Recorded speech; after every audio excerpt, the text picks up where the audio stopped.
Bonjour et bienvenue. Aujourd'hui, on va décortiquer un sujet passionnant, la psychologie de l'influence. Mais on va le faire sous un angle un peu particulier, celui du renseignement humain, ce qu'on appelle le humint. En gros, comment certains collectent les infos sur nous pour nous manipuler et comment d'autres, au contraire, créent de vraies connexions pour nous inspirer. Alors, manipulateur ou leader, qui a vraiment le pouvoir? En fait, cette question nous plonge direct au cœur de deux stratégies de renseignement humain, mais alors radicalement opposées. D'un côté, on a ce qu'on pourrait appeler une opération d'extraction. Le but, obtenir des infos sur les failles, les désirs de quelqu'un pour l'exploiter tout simplement. Et de l'autre, on a une opération de liaison. Là, le but, c'est d'établir une confiance mutuelle pour construire quelque chose ensemble. Vous voyez? Deux méthodes, deux philosophies et forcément deux résultats complètement différents.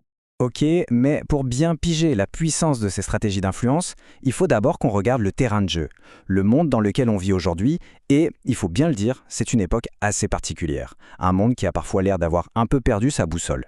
Et justement, regardez cette citation du philosophe Jean-Claude Guilbault. Il dit « Une liberté devient fragile dès lors qu'elle perd de vue ses propres fondements ». C'est super juste. En fait, ce qu'il veut dire, c'est que toutes nos grandes croyances traditionnelles, les grands récits qui donnaient un sens à tout ça, tout ça c'est un peu effrité. Et ça laisse un vide, un grand vide de conviction. Et comme on dit, la nature et le pouvoir ont horreur du vide. Et ce vide, il a une conséquence directe sur nous.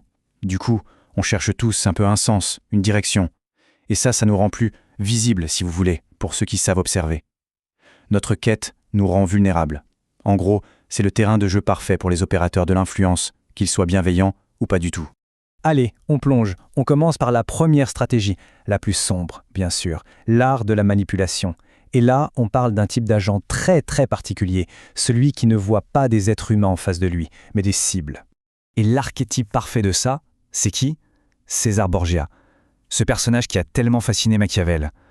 Borgia, attention, c'était pas juste un chef de guerre, c'était un maître du renseignement humain.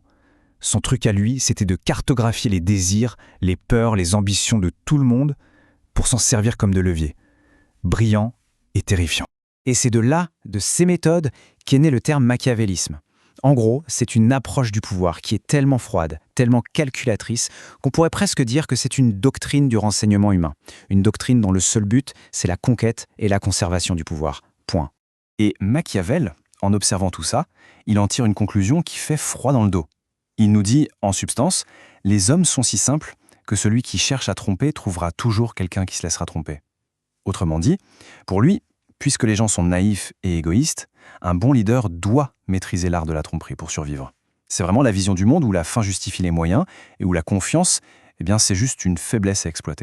Donc si on résume les traits du manipulateur, qu'est-ce qu'on a?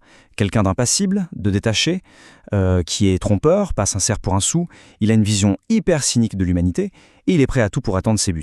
Et surtout, il a ce qu'on appelle l'empathie froide. Le point crucial, il est là. Pour lui, l'empathie, c'est pas un pont pour se connecter aux autres. Non, c'est un outil d'analyse, c'est une compétence de renseignement pour trouver les failles. Ok, mais et si l'empathie n'était pas un outil d'analyse? Ça pourrait être quoi d'autre? Allez, on bascule de l'autre côté. On va explorer une toute autre philosophie, celle qui transforme l'empathie en ce qu'elle a de plus puissant, un véritable pont vers les autres. On va parler du pouvoir du leader authentique. Et là, on est vraiment au carrefour. La bifurcation, elle est ici. D'un côté, on a l'empathie froide, l'empathie cognitive. En gros, je comprends ce que tu ressens pour mieux anticiper ce que tu vas faire. C'est de l'analyse de données humaine, pure et simple. Et de l'autre côté, on a l'empathie émotionnelle, l'empathie chaude. Là, c'est je ressens avec toi, pour créer un vrai lien. Le premier cherche le contrôle. Le second, lui, il génère la forme de renseignement la plus précieuse au monde, la confiance. Et cette approche, ce renseignement par la confiance, ça donne des résultats juste spectaculaires. Prenez ce cas d'étude. Archana Pakshirajan. Sa start-up se retrouve à sec, plus un sou. Et là, son équipe, des gens hyper qualifiés, refuse de partir. Ils choisissent de bosser sans salaire. Vous imaginez? Ça, c'est une loyauté que la manipulation ne pourra jamais acheter. Alors c'est quoi le secret? C'est l'alignement. L'alignement total entre les valeurs et les actes. C'est exactement ce que dit Bill George de la Harvard Business Review. Les leaders authentiques agissent en appliquant leurs valeurs, parfois à leurs propres risques et périls. Et ça, c'est énorme. Ça veut dire que dans un monde qui carbure à la manipulation, le fait d'être vulnérable, d'être authentique, ça devient la stratégie la plus puissante qui soit pour bâtir une confiance en béton. Bon, on a donc nos deux philosophies, nos deux styles d'influenceurs, mais au-delà de la théorie, concrètement ça donne quoi? Quel est leur impact sur les gens, sur les équipes, sur les résultats? Allez, on compare leurs effets. Alors regardez ce graphique, il est fascinant. Il nous montre ce qui fait une bonne journée au boulot. Et la surprise, c'est que ce n'est pas l'absence de problème. Non, ce sont deux choses. Des catalyseurs, c'est-à-dire des actions concrètes qui aident à avancer, et des nourriciers, autrement dit des encouragements, du soutien. Et ça, ce sont précisément les outils du leader authentique. Mais, et là, attention, c'est peut-être le point le plus important de tous, l'impact du négatif est complètement disproportionné. Un seul revers, une seule parole toxique, ça pèse infiniment plus lourd dans la balance qu'un encouragement. Qu'est-ce que ça veut dire ? Ça veut dire que l'influence destructive d'un manipulateur a un effet bien plus dévastateur et durable que l'influence positive d'un bon leader. La toxicité, c'est exponentiel. Et les conséquences de ça, on les voit à grande échelle. Tenez, ce chiffre, 30%.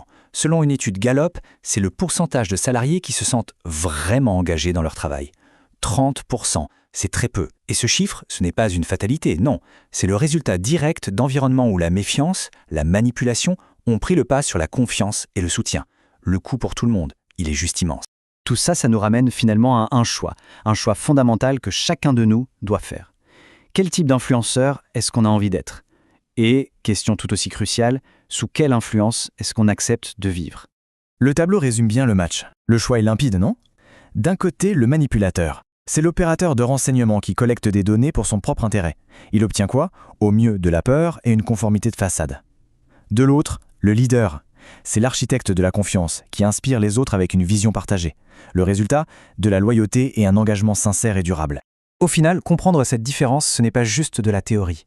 C'est une compétence de survie, une compétence essentielle pour notre époque. Ça nous permet de choisir notre propre voie, bien sûr, mais aussi, et surtout, de décrypter les intentions de ceux qui nous entourent. La vraie question n'est donc pas seulement de savoir si on veut être des architectes de la connexion ou des agents de la manipulation. La vraie question, c'est, dans ce grand jeu de l'influence, est-ce qu'on sera les joueurs ou les pions ?